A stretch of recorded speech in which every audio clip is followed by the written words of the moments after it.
안녕하세요. 반갑습니다. 오늘도 하나님 말씀으로 하루를 시작하는 모닝방에 오신 여러분들 주님의 이름으로 환영하고 축복합니다. 세상에서 가장 공평한 것을 시간이라고 말합니다. 모든 사람은 공평하게 하루 24시간을 부여받습니다. 우리에게 주어진 이 시간을 어떻게 보느냐에 따라서 전혀 다른 삶의 결과에 도달하게 되죠. 매일 말씀을 묵상하는 이 시간은 우리에게 너무나도 소중한 시간입니다. 이 소중한 시간들이 하나하나 모여서 마침내 우리의 삶에 빛의 열매를 맺게 될 것입니다. 소중한 시간을 주님께 드리는 저와 여러분 가운데 하나님의 놀라운 인도하심이 있기를 주님의 이름으로 축복합니다.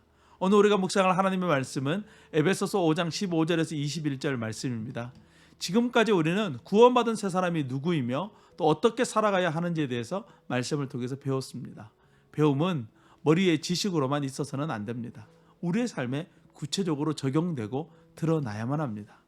오늘 말씀은 지금까지 우리가 배운 내용을 깊이 생각해 보아라 라고 말씀하고 있어요. 내 생각을 내려놓고 말씀을 깊이 생각하는 것, 그것이 바로 묵상입니다. 우리가 묵상할 때 주의해야 될 것이 있는데 그것이 바로 내 생각이에요. 매일 말씀을 묵상하는 것을 통해서 내 생각에 맞는 말씀만 찾아서는 안 됩니다. 우리는 우리 자신의 모든 생각과 모든 마음들을 내려놓아야 돼요. 어린아이와 같은 순수한 마음으로 말씀 앞에 나아가야 됩니다. 그리고 그 말씀을 듣고 순종하는 것, 그것이 바로 묵상의 첫 걸음이라는 것이죠. 아침 저녁으로 제법 시원한 바람이 불고 있습니다. 이제 집을 나서기 전에 이 텀블러에 따뜻한 물이나 차를 담아서 나아가야 될 때가 된 것 같아요. 하루 종일 사용한 텀블러는 다음 날에 사용하기 위해서 깨끗이 씻어서 말리는 것이 중요합니다. 만약 씻지 않고 제대로 말리지 않고 새로운 것을 담으면 새로운 음식이 상할 수도 있습니다. 우리가 우리의 삶에 하나님의 말씀을 채우기에는 먼저 우리 자신을 깨끗하게 비우는 것, 그래서 필요한 것입니다. 깨끗한 상태에서 하나님의 말씀을 담아야 해요.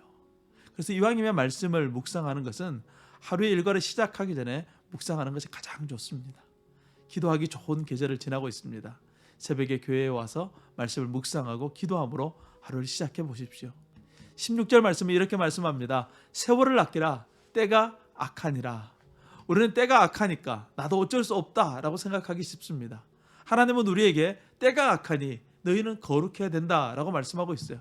사람들이 기도하지 않으니 너희는 기도하라. 사람들이 예배하지 않으니 너희는 예배해라 라고 말씀하고 있는 것이죠. 세월을 아끼라, 때가 악하니라 라는 말씀은 지금이 하나님의 뜻을 행하기에 가장 적절한 시간이다 라는 그런 의미를 가지고 있어요. 사랑하는 여러분, 지금 이 타이밍이 하나님을 위해서 일할 가장 적절한 시간입니다. 가장 어두울 때 촛불을 켜서 그 어둠을 밝히듯이 바로 지금 이때가 하나님께서 주시는 말씀 가운데 귀를 기울일 때라는 것을 우리에게 말씀하고 있는 것이죠. 그러므로 우리는 성령으로 우리 자신을 채우기를 힘써야 됩니다. 성령으로 우리 자신을 채운다는 것은 말씀을 묵상하고 기도하고 그 깨달은 대로 살아가는 것을 의미합니다. 이것이 바로 성령 충만한 삶이에요.